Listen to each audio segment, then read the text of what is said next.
Back to your channel. आज हम पढ़ेंगे री इंश्योरेंस प्रोग्राम डिजाइन IC 85 में चैप्टर 6। देखिए, री इंश्योरेंस प्रोग्राम डिजाइन में कुछ चीजें जो हम आज पढ़ने वाले हैं उनमें हम पढ़ेंगे इनके ऑब्जेक्टिव्स के बारे में कि इस प्रोग्राम का मतलब क्या होता है, इनका प्राइमरी ऑब्जेक्टिव क्या होता है, टेक्निकल ऑब्जेक्टिव्स के बारे में पढ़ेंगे। इसमें हम जानेंगे कि ग्रॉस टू नेट इवैल्यूएशन का क्या मतलब होता है, री इंश्योरर्स के अकाउंट्स को हम कैसे समझते हैं वो देखा जाएगा इसमें, और फंड्स फ्लो और लिक्विडिटी के बारे में हम देखेंगे।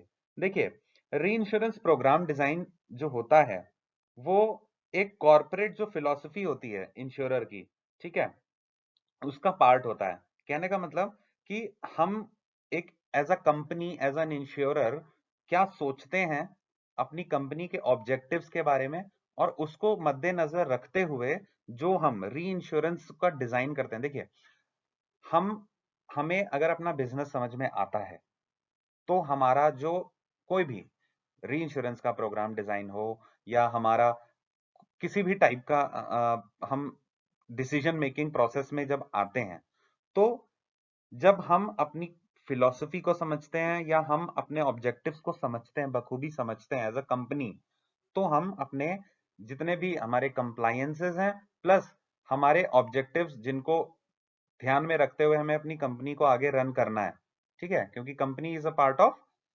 हमारा एक्रुअल बेसिस पे कभी खत्म नहीं होगी, शाश्वत रहने वाली है। तो कंपनी कैसे शाश्वत रहेगी? जब हम ये सारी चीजें सही लाइन पे लेके चलेंगे। ठीक है, हम इसमें डिस्कस करेंगे कि कैसे हमारा री इंश्योरेंस डिजाइन होता है। चलिए एक एक करके समझते हैं इसके बारे में कि प्रोग्राम ऑब्जेक्टिव्स क्या होते हैं। देखिए, जो हमारा री इंश्योरेंस प्रोग्राम है वो एक्चुअली में करता क्या है। जो री इंश्योरेंस प्रोग्राम है उससे हम अचीव करते हैं कि हमारा जो ग्रॉस बिजनेस है, भले वो डायरेक्ट आ रहा हो या इनवर्ड आ रहा हो, ठीक है, वो प्रोटेक्ट रहे।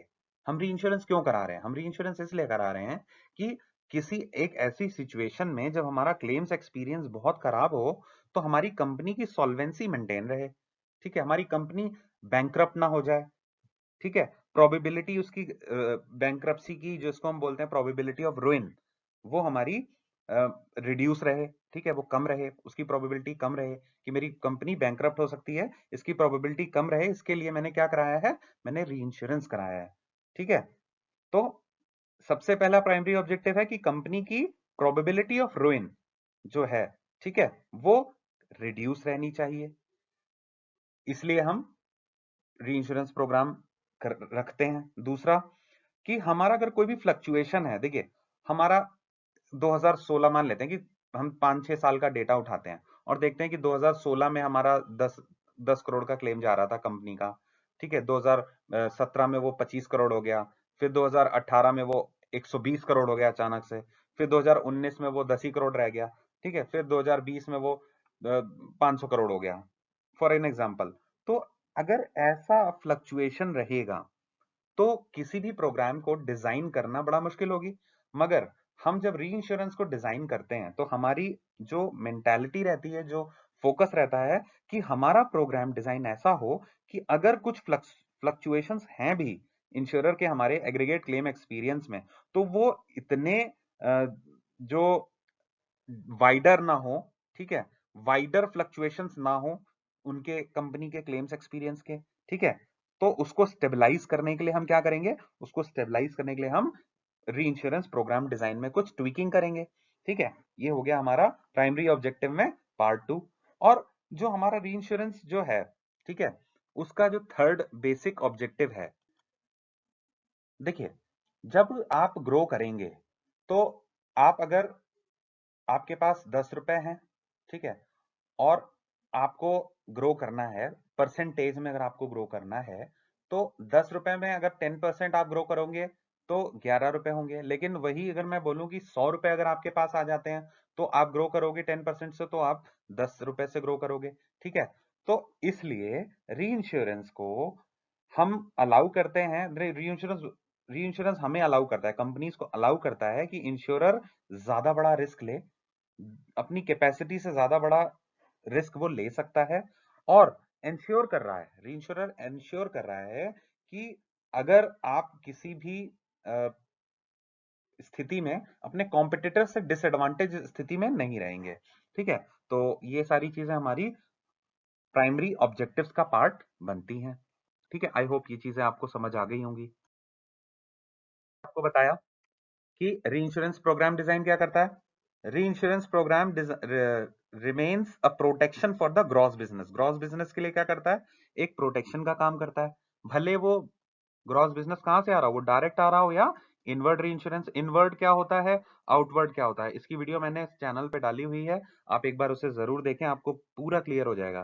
देखिए, जो टेक्निकल टर्म्स बीच बीच में यूज होते हैं, ठीक है, उनको समझना, उनके बारे में जानना बहुत जरूरी है, वरना ये आप रटने की प्रक्रिया में आ जाएंगे, और जब आप एक बार रटने की प्रक्रिया में आ जाएंगे तो फिर आप समझना भूल जाएंगे। ठीक है, तो आप एक बार फिर से देख लीजिएगा कि इनवर्ड रीइंश्योरेंस बिजनेस क्या होता है। ठीक है, वीडियो बहुत अच्छा बना है, आप उसमें जाके एक बार देख लीजिएगा। अब सेकंड मैंने क्या बताया था कि it should reduce the company's probability of ruin, मतलब बैंक्रप्सी की जो प्रोबेबिलिटी है वो कम कर देता है हमारा रीइंश्योरेंस प्रोग्राम डिजाइन। ऐसा होना चाहिए उसका primary objective, at a price acceptable to the company. अब भाई कहने का मतलब, भाई प्रोबेबिलिटी, बैंकरप्ट तो नहीं होंगे, लेकिन ऐसा तो नहीं है कि मेरा सारा प्रीमियम रीइंश्योरर को के पास ही जा रहा है, ऐसा भी नहीं होना चाहिए। So it should reduce the company's probability of ruin, और प्राइस भी हमारा एक्सेप्टेबल होना चाहिए। सेकंड हमारा क्या है, it should stabilise any fluctuation in the insurer's annual aggregate claims experience, so that wide fluctuations in the results from one year to the next are avoided। तो मैंने अभी आपको बताया, जो मैंने 2016 से 19 तक का एक्सपीरियंस बताया आपको, कि कोई भी फ्लक्चुएशन है अगर एनुअल एग्रीगेट क्लेम एक्सपीरियंस में, तो हमें उस वाइड फ्लक्चुएशंस को लड़ने के लिए, उसको अवॉइड करने के लिए हमें क्या करना पड़ेगा, हमें क्या करना पड़ेगा, हमें रखना पड़ेगा री इंश्योरेंस प्रोग्राम। ठीक है, थर्ड हमारा क्या है, थर्ड है हमारा कि reinsurance can be used to allow an insurer to accept risk beyond its normal retention। अपने नॉर्मल रिटेंशन से ज्यादा वो रिस्क रख सकता है, और इंश्योर भी कर रहा है कि भाई हमारा डिसएडवांटेज में तो नहीं है हमारे कॉम्पिटिटर से वो कंपनी, एक कंपनी डिसएडवांटेज में भी ना हो अपने कॉम्पिटिटर से। तो ये हमारा ऑब्जेक्टिव्स हो गए। ठीक है, नेक्स्ट हम बात करेंगे टेक्निकल और अदर ऑब्जेक्टिव्स की।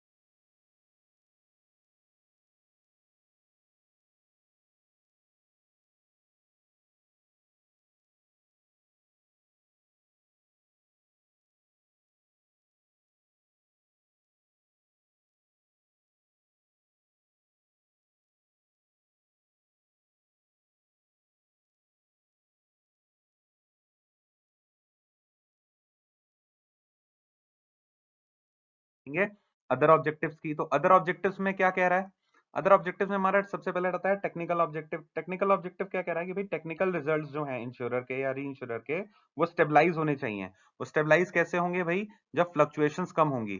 ठीक है, फ्लक्चुएशंस कम होंगी तो स्टेबलाइज हो जाएगी कोई चीज। देखिए, ऐसे ऐसे ऐसे ऐसे ऐसे करेगा तो हमारा स्टेबलाइज होना मुश्किल होगा। बट अगर वो उसका मूवमेंट एक डायरेक्शन में हो रहा है, कि सपोज एक आपने चैनल ड्रॉ कर दिया, उस चैनल में ही आपका मूव कर रहा है, यानी क्लेम्स एक्सपीरियंस आपको पता है कि हाईयर साइड में 50 करोड़ है, लोअर साइड में 20 करोड़ है, तो 20 टू 50 के बीच में ही क्लेम रहता है, तो आप क्या करेंगे, आप री इंश्योरेंस प्रोग्राम डिजाइन बनाने में आपको आसानी रहेगी। तो आपका जो री इंश्योरेंस प्रोग्राम डिजाइन है वो एम करेगा कि आपको ये चैनल दे सके, जिससे कि आपका फ्लक्चुएशन जो है उसको मापा जा सके। ठीक है, क्या कह रहा है ये, technical results needs to be stabilised by reducing fluctuations. Second, further the risk of suffering a greater liability, समझिए इसको, than justified by the financial resources in the event of a catastrophe must be minimised. ऐसा तो नहीं है कि कोई catastrophe आए और पूरी कंपनी ही साफ हो जाए। ठीक है, ऐसा तो नहीं है, ऐसा तो रिस्क नहीं ले रखा। तो अगर ऐसा रिस्क ले रखा है तो आपको किसकी जरूरत है, आपको री इंश्योरेंस प्रोग्राम डिजाइन की जरूरत है। ऐसा नहीं होना चाहिए कि कैटास्ट्रॉफ आए और पूरी कंपनी की सॉल्वेंसी इफेक्ट हो जाए। तो ऐसे केस में हम क्या करेंगे भाई, risk of suffering a greater liability, जो जस्टिफिकेशन से ऊपर है। भाई लाइबिलिटी आपकी 10 करोड़ है, मान लो 100 करोड़ आपका आ जाए लाइबिलिटी, और आपके पास फाइनेंशियल रिसोर्सेज नहीं है, 10-20 करोड़ ही क्लेम दे सकते हो, तो आप बाकी 80 करोड़ के लिए क्या करोगे? आप तो सॉल्वेंट नहीं रह जाओगे, ठीक है, इंसॉल्वेंट हो जाओगे। तो इससे अच्छा क्या है कि आप एक री इंश्योरेंस प्रोग्राम डिजाइन कर लीजिए, ठीक है। इन the event of catastrophe must be minimised. I hope ये चीज आपको समझ में आ गई होगी। तीसरा क्या है? Concentration of risk in any one class of business और geographical area must be reduced. भाई किसी ऐसा नहीं है कि वो कंपनी किसी एक शॉर्टर एरिया में ही देख रही है और वहां पे जो बिजनेस है एक ही टाइप का है, ठीक है। सपोज कोल कोल का बिजनेस है, तो वो कोयलरीज तो हमारी पॉकेट्स बने हुए हैं, ठीक है, मान लो सिंगरौली है, यहीं पे है, तो वो कंपनी सिर्फ उसी एरिया में काम कर रही है, तो एक ही क्लास ऑफ बिजनेस को कर रही है, तो किसी दिन अगर वहां पे कोल कोल रिलेटेड कोई हादसा हो गया, कुछ हो गया, तो वो कंपनी डूब सकती है। तो कंसंट्रेशन उस रिस्क का बहुत ज्यादा होगा, तो कंसंट्रेशन हमें नहीं करना है, जोग्राफिकल एरिया को नहीं मतलब कम करना है, कम नहीं करना है, ठीक है। और वाइड स्प्रेड हमें जो करना है, क्या कहते हैं, डिजाइन जब हम करें तो हम इन सब चीजों का ध्यान रखें कि हमारा रिस्क भी कंसंट्रेट नहीं होना चाहिए किसी एक क्लास में, और ज्योग्राफिकल एरिया भी रिड्यूस नहीं होना चाहिए, ठीक है। तो ये सारी चीजें हमें टेक्निकल ऑब्जेक्टिव्स में ध्यान रखनी होती हैं हमारे प्रोग्राम डिजाइन को बनाते हुए। आइए नेक्स्ट बात करते हैं हम अदर ऑब्जेक्टिव। Business efforts. अब भाई इंश्योरर क्या कर सकता है, बिजनेस एफर्ट्स क्या कर सकता है इंश्योरर, ठीक है। तो जो हमारा री इंश्योरेंस प्रोग्राम है वो फ्लेक्सिबल होना चाहिए, जिससे कि भाई हमारा जो बिजनेस है, कोई भी कंपनी होती है वो ग्रो स्लो करती है, और जब एक बार वो बड़ी हो जाती है तो भले वो परसेंटेज में ग्रो स्लो कर रही हो, लेकिन 10,000 करोड़ की कंपनी हो गई है, वो 5% भी से भी ग्रो करेगी तो 500 करोड़ से ग्रो करेगी, which is a humongous amount, बहुत बड़ा अमाउंट है, ठीक है। तो प्रोग्राम डिजाइन ऐसा फ्लेक्सिबल होना चाहिए कि वो अकोमोडेट कर सके इंक्रीजिंग वैल्यूज को। क्यों? क्योंकि जो ट्रेंड्स हैं, जो मॉनिटरी ट्रेंड्स हैं, ठीक है, और इन्फ्लेशनरी ट्रेंड्स हैं टेक्नोलॉजी की वजह से, तो हम ये सारी चीजों को ध्यान देते हुए हमें ऐसा प्रोग्राम डिजाइन करना है कि हमारी जो वैल्यूज हैं, इंक्रीजिंग वैल्यूज हैं, इन्फ्लेशनरी ट्रेंड्स हैं, उनको भी अकोमोडेट कर पा रहा है। तो इंश्योरर का ये काम है, ठीक है, कि री इंश्योरेंस प्रोग्राम डिजाइन में वो हर साल उस ग्रोथ को मतलब टेक इन करके, ठीक है, कंसिडर करके तब री इंश्योरेंस डिजाइन करे। ऐसा नहीं हो कि उसका री इंश्योरेंस प्रोग्राम डिजाइन ऐसा हो जो 2010 के हिसाब से चले जा रहा है, और कोई कैटास्ट्रॉफ आया और 2010 के हिसाब से मान लो उसने 50 करोड़ का लेता था, और वो 50 करोड़ में 10-10 करोड़ करके बढ़ा रहा है, लेकिन उसकी जो कंपनी है वो 5,000 करोड़ का बिजनेस कर रही है, तो 5,000 करोड़ के बिजनेस में तो 50 करोड़ इज वेरी लो, ठीक है। तो उसको अपने इंश्योरेंस प्रोग्राम डिजाइन को भी इंक्रीजिंग वैल्यूज के साथ अकोमोडेट करना पड़ेगा, उसको उसमें चेंजेस लाने पड़ेंगे, ये सारी चीजें उसे ध्यान रखनी पड़ेंगी। अब कुछ नए टाइप के कवर्स लाने पड़ेंगे, डिवाइस करने पड़ेंगे, जिससे कि हमारे जो नए डेवलपमेंट्स हो रहे हैं, जो साइंस और टेक्नोलॉजी, अब देखिए आज से मैं अब नया भी आ गया, आपका चैट जीपीटी आ गया, ठीक है। तो सब लोग कह रहे हैं कि चैट जीपीटी से गूगल को काफी नुकसान होगा, है ना। तो ऐसा नहीं है कि गूगल को नुकसान होगा, ठीक है। मैं मतलब मेरा ये पॉइंट ऑफ व्यू है कि किसी चीज के आने से किसी चीज का नुकसान नहीं होता, until and unless you are not adapting yourself to newer change, newer development। So ऐसा नहीं है कि गूगल आर्टिफिशियल इंटेलिजेंस पे काम नहीं कर रहा होगा, ठीक है। At the end of the day आप सब देखोगे कि अगर आप ऑफिस में भी काम कर रहे हो, आप मैं अभी वीडियो बना रहा हूँ, ठीक है, या आप कोई भी टेक्नोलॉजी का इस्तेमाल कर रहे हो, तो आप गूगल को, माइक्रोसॉफ्ट को, या कुछ कुछ चीजों को आप इग्नोर नहीं कर सकते। सो इन द एंड आपके जो नए डेवलपमेंट्स हैं साइंस एंड टेक्नोलॉजी के, जो चेंजिंग ट्रेंड्स हैं, उनसे उन कंपनीज को वो पहले ही समझ पा रही हैं कि आज अच्छा यूजर की डिमांड क्या है। अब मैं आपको लेटेस्ट एग्जांपल बताता हूँ कि कुछ दिन पहले मैंने ऐसे ही अपने बातों बातों में बोला कि मेरा आज पिज्जा खाने का मन कर रहा है, एंड यू वोंट बिलीव कि 10 मिनट बाद I got a WhatsApp message from Domino's that today is of and you can I mean order pizza from this using this code, 20% off, 30% off. So what is this? They are adapting themselves to newer technologies, they are using something जो कहीं ना कहीं they are into our मतलब हमारे जो हम सोच रख रहे हैं, जो हम काम कर रहे हैं, उनमें उनका एक इन्वॉल्वमेंट बढ़ चुका है।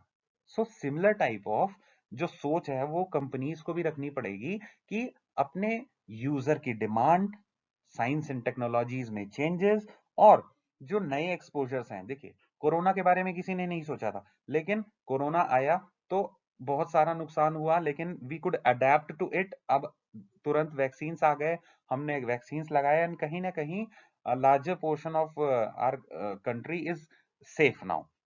सो हुआ क्या, दे हैव डेवलप्ड, है ना, they have devised and issued, है ना, समथिंग। तो वही सारी चीजें हमें रीइंश्योरेंस प्रोग्राम डिजाइन को करते समय ध्यान रखनी है कि changes in science and technology और नए एक्सपोजर्स को हम इजिली अकोमोडेट कर पाए और अपने प्रोग्राम के फ्रेमवर्क में उसको इन्वॉल्व कर पाए।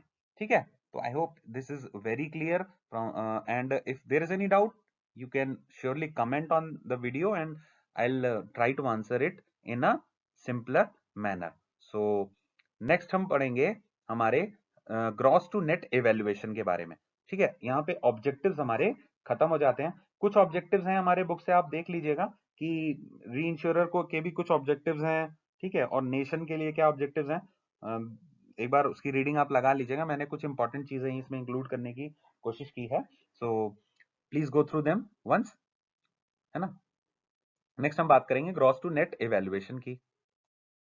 हम ये देखते हैं कि भाई हमारा जो एक्सपीरियंस है, ठीक है, ग्रॉस अकाउंट में क्लेम्स एक्सपीरियंसेस और जो हमने सोचा था कि हम री इंश्योरेंस को लेके आएंगे तो हमारा जो एक्सपीरियंस रहेगा उसके बारे में हम इसमें देखते हैं। ठीक है, हमारा जो एम था कि भाई जो ग्रॉस डायरेक्ट अकाउंट है, हमारा ग्रॉस अकाउंट है, ग्रॉस अकाउंट में दिखता है कि भाई मैंने प्रीमियम लाया, ठीक है, और वो प्रीमियम फिर मेरा जा रहा है। ठीक है, अब मेरे इस पूरे प्रीमियम पे कितना क्लेम आया और कितना क्लेम मेरा जा रहा है रीइंश्योरर के पास, ये सारी चीजें हम इसमें देखते हैं। सो दिस प्रोसेस जो होता है इवेलुएट करने का, रिवील करता है कि चेंजेस इन एक्सपीरियंस, ये बताता है इवेलुएट करने में कि पहले क्या था, अगर मैं रीइंश्योरेंस प्रोग्राम नहीं रखता तो क्या रहता, और रीइंश्योरेंस प्रोग्राम रखा है तो मेरा एक्सपीरियंस कैसा है। This is the gross to net evaluation programme design को मद्देनजर रखते हुए हम करते हैं। अब इसमें कुछ चीजें जो हैं जो हमें देखनी होती हैं कि जो स्क्यूनेस है रीइंश्योरेंस प्रोटेक्शन की, ठीक है, वो हमें इवेलुएट करनी होती है कि हमारा जो ग्राफ है वो कितना स्क्यूड है, कितना स्क्यूड है या कितना हमारा जो ग्राफ है वो सिमेट्रिकल है। ठीक है, स्क्यूनेस और सिमेट्रिसिटी मैं आपको बता देता हूं। देखिए, अगर ये मान लेते हैं कि ये चार्ट है और ऐसा कुछ बन रहा है तो दैट इज कॉल्ड हमारा सिमेट्रिकल चार्ट है कि भाई पहले भी ऐसे ही था और कोई चीज हमने इन्वॉल्व कर दी फिर भी ऐसे ही रहा। स्क्यूनेस बताता है कि भाई ये चार्ट अगर ऐसे जा रहा था और हमने कुछ ऐसी चीज कर दी तो वो यूं हो गया, ठीक है, या यूं हो गया, या मतलब कुछ चेंज हो गया, मतलब हमारे पहले से हमारा स्क्यूड हो गया चार्ट। ठीक है, तो अब ये हमारी होगी कि प्रोग्राम डिजाइन में पर्टिकुलर क्लास के बारे में हमें या पर्टिकुलर बिजनेस के बारे में, ठीक है, कैसे वो चेंजेस ला रहा है या पहले क्या था और रीइंश्योरेंस के बाद वो कैसे चेंज हुआ, ये सारी चीजें हमें देखनी होती हैं। अब इस चीज के बारे, जब रीइंश्योरेंस प्रोग्राम आएगा तो ऐसा तो नहीं है कि रीइंश्योरेंस प्रोग्राम आएगा तो सिर्फ आप क्लेम और इन सब चीजों की बात करोगे, बहुत सारी चीजों के बारे में बात करोगे आप। तो उन्हीं के बारे में हम बात करते हैं। कहता है कि भाई किस एक्सटेंट तक किसी भी पॉलिसी को हम आगे बढ़ा सकते हैं, ये इस बात पे डिपेंड करता है कि हमारी जो इंश्योरर या री इंश्योरर है उसकी कैपेसिटी कितनी है, क्या वो ग्रॉस डायरेक्ट अकाउंट में हमारा गुड गुड पॉजिटिव अमाउंट बना पा रहा है या नहीं बना पा रहा है ना। तो ये सारी चीजें हमें देखनी है कि अगर कोई इंश्योरर है, ठीक है, कोई इंश्योरर है और वो अपने अकाउंट में 50%, 10%, 20% प्लस में जा रहा है, तब तो वो पॉलिसी को चला पाएगा, किसी भी पॉलिसी को, इंश्योरेंस पॉलिसी को चला पाएगा। लेकिन नहीं कर पा रहा, निगेटिव ही निगेटिव, लॉसेज ही लॉसेज आ रहे हैं, तो वो उस पॉलिसी को नहीं चला सकता। तो person of policy is simply कि हम किस एक्सटेंट तक एक कंपनी किसी पॉलिसी को आगे बढ़ा सकती है, ये उसकी ग्रॉस डायरेक्ट अकाउंट पे डिपेंड करता है। जितना ज्यादा उसका ग्रॉस डायरेक्ट अकाउंट पॉजिटिव में रहेगा उतना ही वो किसी भी पॉलिसी को आगे बढ़ा सकता है। आगे बढ़ाने का मतलब उसे परस्यू किया जा सकता है और वो हमारे पॉलिसी को री इंश्योरेंस, ठीक है, और balance portfolio along with good premium generate कर सकता है। ये हमारी सेकेंड रिक्वायरमेंट हो गई, ठीक है, री इंश्योरेंस प्रोग्राम डिजाइन की कि ग्रॉस टू नेट वैल्यूएशन जब हम करते हैं तो हम क्या देखते हैं, हम ये सारी चीजें देखते हैं। ठीक है, नेक्स्ट हम बात करेंगे कि भाई इफेक्ट ऑफ कैटास्ट्रॉफ क्या होता है। इफेक्ट ऑफ कैटास्ट्रॉफ, कैटास्ट्रॉफ मैं आपको पहले ही बता चुका हूं। ठीक है, कोई कैटास्ट्रॉफ आ गया, कोई भयंकर आपदा आ गई, तो उससे हमारे नेट रिटेन्ड अकाउंट पे क्या असर पड़ा। ठीक है, कोरोना आ गया या कोई ऐसी बीमारी आ गई, कोई महामारी आ गई, कुछ आ गया, तो उससे मेरे नेट रिटेन्ड अकाउंट पे क्या हुआ, उसको हमें देखना है। उसके बाद ही हम अपने रीइंश्योरेंस प्रोग्राम डिजाइन पे ध्यान दे सकते हैं और ग्रॉस टू नेट इवेल्युएशन कर सकते हैं। ठीक है, ग्रॉस टू नेट इवेल्युएशन हमें देखना होता है।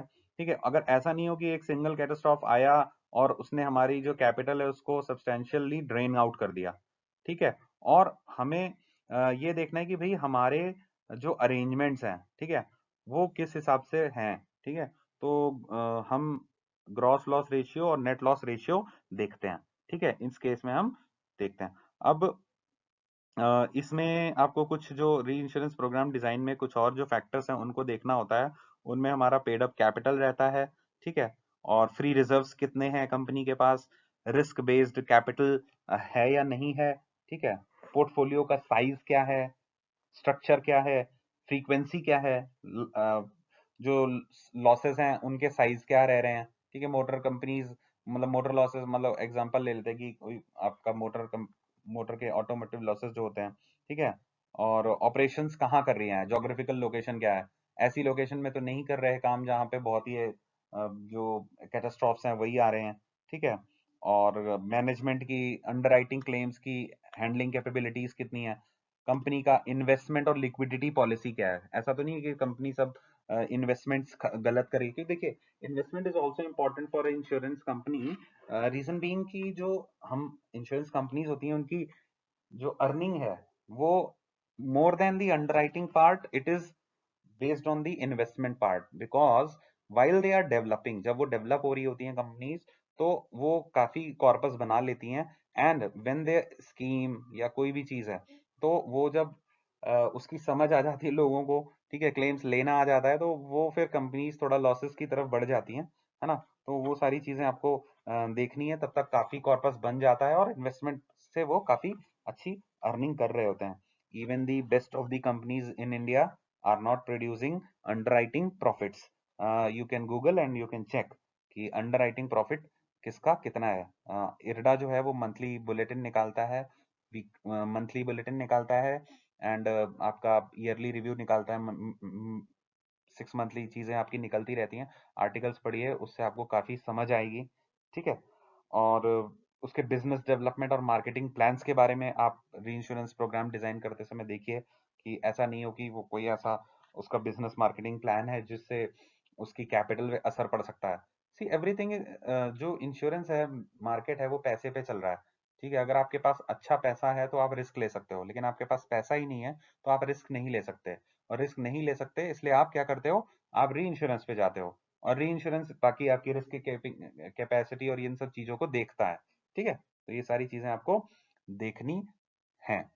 सो मैंने दो चीजें इसमें कवर कर दी आपकी, gross to net evaluation and आपका फर्स्ट पार्ट ऑब्जेक्टिव्स।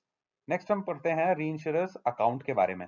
तो री इंश्योरेंस अकाउंट जो कि हमारे चैप्टर 6 का लास्ट पार्ट होगा I guess, funds flow and liquidity you go through by yourself, है ना। सो नेक्स्ट हम बात करेंगे री इंश्योरेंस अकाउंट के बारे में। तो री इंश्योरेंस अकाउंट के बारे में क्या क्या चीजें हमें जाननी चाहिए, आइए देखते हैं।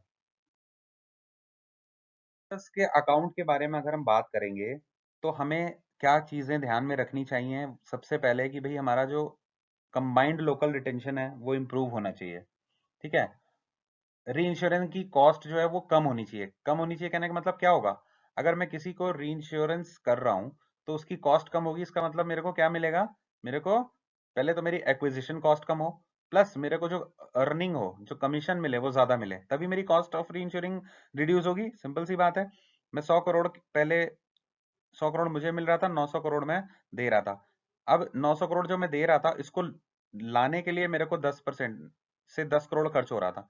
तो अगर या तो मैं 10 करोड़ से उसको कर दूं कि भाई मेरा 1 ही करोड़ खर्च हो रहा है, तब मेरी कॉस्ट री इंश्योरेंस की कम हो जाएगी। ठीक है, प्लस पहले मेरे को इंश्योरेंस री इंश्योरेंस से जो पैसे मिल रहे थे, 900 करोड़ देने पे मेरे को मतलब 1% के हिसाब से 9 करोड़ मिल रहे थे। अब वो 1% ना होके 2% मिलने लगे। तो 18 करोड़ मिल लेंगे। तो मेरे को टोटल कितने का फायदा हुआ? एक तो 18 करोड़ मैंने कमाए इनसे, और मेरे को पहले जो 10 करोड़ लग रहा था वो 1 करोड़ कर दिया। तो मेरे को इससे भी बचत हुई, और मैंने दोनों चीजों से मतलब पैसे अपने कंपनी के लिए बचा लिए। तो रिड्यूस कर लिया मैंने कॉस्ट ऑफ रीइंश्योरिंग। ठीक है, आई होप ये चीज आपको समझ में आ गई होगी। अब हमारे पास किसी ग्रॉस अकाउंट के लिए एक एडुकेट कवर होना चाहिए। एडुकेट कवर कहने का मतलब क्या होता है कि भाई एक रिलेटिव टर्म है एडुकेट, ऐसा नहीं है कि भाई आप कर सकते हो। ग्रॉस अकाउंट के लिए एडुकेट कवर करने का मतलब आप पहले आपका जो बिजनेस है, जो आपका प्रॉफिट्स है, वो जनरेट करिए एक ग्रॉस अकाउंट में, आप उसे कवर करते रहिए, जिससे कि ऐसा नहीं हो कि आपके पास भी तो सफिशिएंट रिटेंशन कैपेसिटी होनी चाहिए। ऐसा नहीं हो यार आप ले रहे हो और आपके एडमिनिस्ट्रेटिव कॉस्ट और इन सब में ही आपका सारा पैसा खर्च हो जा रहा है। ठीक है, तो भाई ग्रॉस अकाउंट के लिए भी आप कुछ बचाइए। ये हमारा चीजें आप देखेंगे। ठीक है, और नेक्स्ट है हमारा कि भाई गुड रेसिप्रोकल इनवर्ड बिजनेस हो, और सफिशिएंटली आपका जो हमारा बैलेंस टू नेट अकाउंट भी हो। अब रेसिप्रोकल बिजनेस क्या होता है?